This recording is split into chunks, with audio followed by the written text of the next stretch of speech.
అందరికీ నమస్తే. Welcome to my kitchen, టియానోస్ kitchen Telugu. ఈ రోజు రెసిపీ గోధుమ పిండితో టీ టైమ్ స్నాక్స్ తయారు చేసే విధానం షేర్ చేస్తున్నాను. చాలా టేస్ట్గా అంటే చాలా ఈజీగా తయారు చేసుకోవచ్చు. చాలా రోజుల వరకు కూడా స్టోర్ చేసి పెట్టుకోవచ్చు. వీడియోకి వెళ్ళే ముందు ఇప్పటి వరకు కూడా నా ఛానల్ని సబ్స్క్రైబ్ చేయని వాళ్ళు ప్లీజ్ సబ్స్క్రైబ్ చేసుకోండి. అలాగే ప్రక్కన ఉన్న బెల్ ఐకాన్ని ప్రెస్ చేయడం అస్సలు మర్చిపోవద్దు. రండి ఇది ఎలా తయారు చేయాలో చూసేద్దాం. హాయ్ ఫ్రెండ్స్, ఈ స్నాక్స్ తయారు చేసుకోవడానికి ముందుగా మనం ఇక్కడ మీరు దేంతో అయితే కొలతలు తీసుకుంటారో దాంతోనే అన్ని కొలతలు తీసుకోండి. నేను ఈ గ్లాస్తో 2 గ్లాసులు గోధుమ పిండి ఒక బౌల్లోకి యాడ్ చేసేస్తున్నాను. మీరు 1 గ్లాసు గోధుమ పిండి 1 గ్లాసు మైదా పిండి కూడా తీసుకోవచ్చు. అయితే 2 గ్లాసులు కూడా మైదా పిండితో కూడా చేసుకోవచ్చు. నేను ఈరోజు గోధుమ పిండితోనే 2 గ్లాసులు తీసుకుంటున్నాను. సేమ్ గ్లాస్తోనే 1/2 గ్లాస్ అనేది ఉప్మా రవ్వ అండి, బొంబాయి రవ్వ హాఫ్ యాడ్ చేస్తున్నాను. 1/4 కప్పు నెయ్యి యాడ్ చేస్తున్నాను. 1/4 కప్పు నువ్వులండి, వైట్ నువ్వులు. 1/4 కప్పు డ్రై కోకోనట్. ఇవన్నీ యాడ్ చేసిన వెంటనే కూడా ఇదంతా బాగా కలుపుకుందాము. అంతా కూడా మిక్స్ చేసిన వెంటనే కూడా మనం ఈ విధంగా ఉండ చుడితే ఇలా రావాలి. అలా రాకపోయింది అనుకోండి కొద్దిగా నెయ్యి యాడ్ చేసుకోండి. మొత్తం కలుపుకోవాలి. వేరొక ప్యాన్ పెడుతున్నానండి. ఈ ప్యాన్లో మనము గోధుమ పిండి ఏ కప్పుతో అయితే తీసుకున్నామో సేమ్ కప్పుతోనే 1 కప్ అనేది నేను షుగర్ యాడ్ చేస్తున్నాను. ఈ ప్యాన్లో సేమ్ కప్పుతోనే 1/2 కప్ అనేది వాటర్ యాడ్ చేస్తున్నాను. షుగర్ మెల్ట్ అయిపోతే చాలు. ఇలాచి పౌడర్ యాడ్ చేస్తున్నాను. షుగర్ అంతా కూడా బాగా మెల్ట్ అయిపోయిందండి. ఈ విధంగా మెల్ట్ అయిపోయిన వెంటనే కూడా ఇప్పుడు నేను స్టవ్ ఆన్ చేసేస్తున్నాను.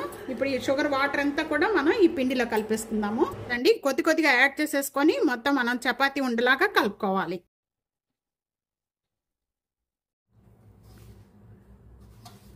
కొద్దిగా లూజ్గా అనిపించింది అంటే 1 టేబుల్ స్పూన్ లేక 2 టేబుల్ స్పూన్ అనేది గోధుమ పిండి యాడ్ చేసేసుకొని మనం చపాతీ పిండి ఎలా ఉంటుందో టైట్గా అదే విధంగా కలుపుకోండి.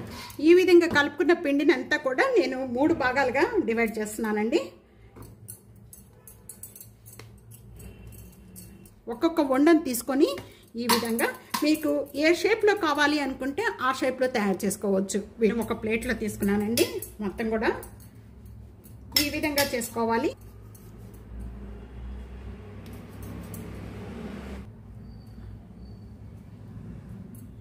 చూసారు కదా, నేను ఇక్కడ రస్కుల్ టైప్లో కట్ చేశాను.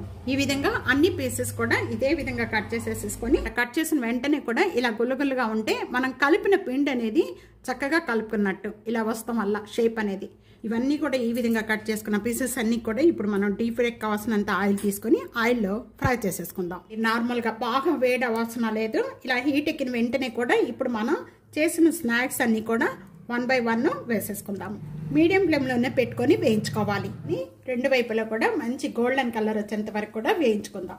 పైన చాలా క్రిస్పీగా చాలా టేస్ట్గా ఉంటాయండి. తప్పకుండా ట్రై చేయండి. ఈ కలర్ వచ్చేంత వరకు కూడా వేయించుకున్న వాటిని మొత్తం కూడా మనం ఇలాగ స్టీనర్లో వేసేసుకుందాం అండి. ఇలా స్టీనర్లో వేసుకుంటే మనకి ఎక్సెస్ ఆయిల్ అంతా కూడా చక్కగా వెళ్ళిపోతుంది. అసలు ఆయిల్ కూడా ఎక్కువగా పీలవుతుంది ఈ స్నాక్స్కి. చూసారు కదండి, ఈ స్నాక్స్ మొత్తం కూడా ఇదే కలర్ వచ్చేంత వరకు కూడా మంచి కలర్ వచ్చేంత వరకు కూడా ఈ విధంగా వేయించుకోవాలి. ఇలా వేయించుకున్న వాటిని అన్నిటిని కూడా ఒక బౌల్లోకి యాడ్ చేసేస్తున్నాను.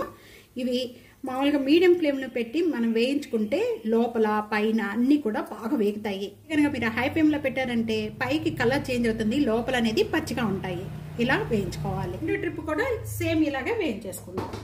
తప్పకుండా ఈ రెసిపీ ఇదే విధంగా ట్రై చేయండి. చాలా అంటే చాలా టేస్ట్గా ఉంటాయి. చాలా రోజుల వరకు కూడా మనం స్టోర్ చేసి పెట్టుకోవచ్చు. తీసుకున్నా కూడా ఏవి ఎఫెక్ట్ అవ్వదు, చాలా టేస్ట్గా ఉంటాయి. చూస్తున్నారు కదా, ఇదే విధంగా తప్పకుండా ట్రై చేసి మీకు ఎలా వచ్చిందనేది నాకు కామెంట్స్లో తెలియజేయండి. వీడియో నచ్చితే కనుక ఫ్యామిలీకి ఫ్రెండ్స్కి video share and like comment subscribe చేసుకోవడం అస్సలు మర్చిపోకండి. ప్రక్కన ఉన్న బెల్ ఐకాన్ని ప్రెస్ చేయండి. Thank you for watching. Next వీడియోలో మళ్ళీ కలుద్దాం. అంతవరకు సెలవు. బాయ్.